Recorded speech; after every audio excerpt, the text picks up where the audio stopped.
Oh shit, mga kababayan, nagkakapikian na po sa 1,000 pesos no, na polymer. Okay, meron ako kasing napanood na video just recently.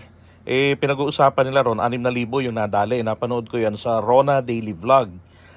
Okay, so ayon dun sa video na nadali sila ng 6,000. So 6 na ganito.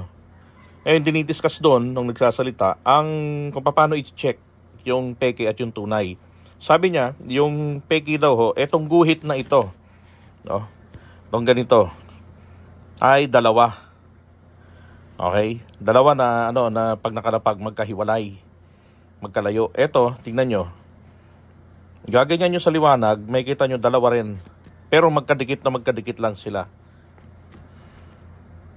At saka yan, pag tinignan ninyo, may image yung kulay na yan. Kung na nagkakamali, 1,000 or BSP. Yan. So, blue-green, tapos yellow-green. Dalawa, ha?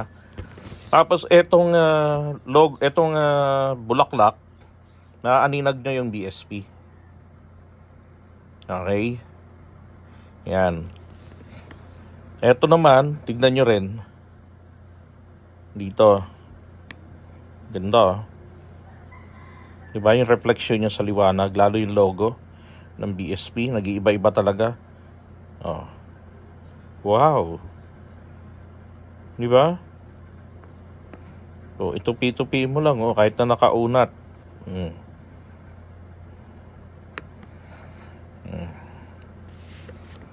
Yun. Ngayon, eto, balikan natin yung 1,000 na numero. Ayan,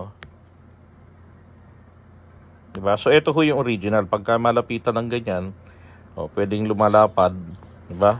Pero pag pinihit nyo ng ganito, tingnan nyo, dalawa. Diba? Nagdadalawa. Pag dito, magkadikit yung kulay. Hindi halos visible na nagdadalawang kulay siya. Tapos ito, merong tuldok dito. Ito madaling gayahin to. Yung peke, pwede naman nilang tuldukan niya ng ganyan na nakalubog. Nakausli, sorry. Tingnan natin kung nakalubog yun. Yes, ito nakalubog nga yung mga tuldok-tuldok sa harapan. And kahit nakatalikod po itong pera, maaaninag nyo pa rin yung BSP.